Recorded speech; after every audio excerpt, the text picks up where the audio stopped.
画面当中看到的这一箱一箱的白米，总共1000包，拢是即届会计师公会南区分会准备要送予社福团体的物资。公会这几年来拢持续投入公益活动，希望予社会各界会使共同来响应。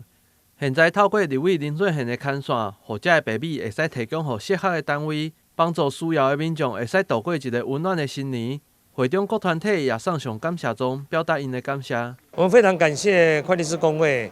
台南分会，他们每一年在岁末年终这个时候都会来办这样一个活动，也是为募集白米然后给有需要的社福团体。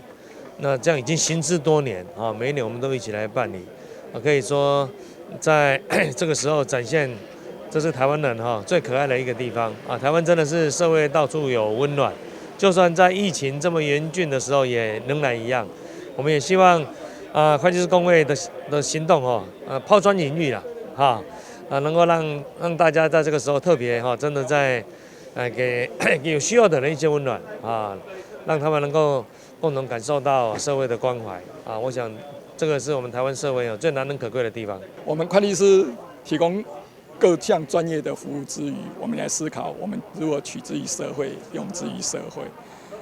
我们为这份社会贡献一份心力。我们会计师做公益，永远不落人后。包括工会会提供弱势学子的奖助学金。这2年我们甚至跟台南市政府社会局、财政税务局、国税局的南区国税局合作，举办慈善音乐会，将所募得的款项捐给我们社会局用于身心障碍者朋友身上。林俊宪委员是我们都知道他深耕基层的实力，所以我们多年来就透过俊宪委员的力量，把这些白米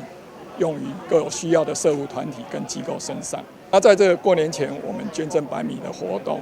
我们不只是寒冬送暖，我们也是寒冬送爱心。我们希望将我们会计师公会的暖暖的爱心传递出去，为这个社会多一份人情味。市议员蔡小伟也伫会后帮忙各单位的代表，将这白米搬到车顶。议员也非常感谢会计师公会帮助台南弱势的民众，也希望会使有更较侪企业团体共同响应，帮助更较侪的民众，互因会使过一个好年。台南新闻郭博义采访报道。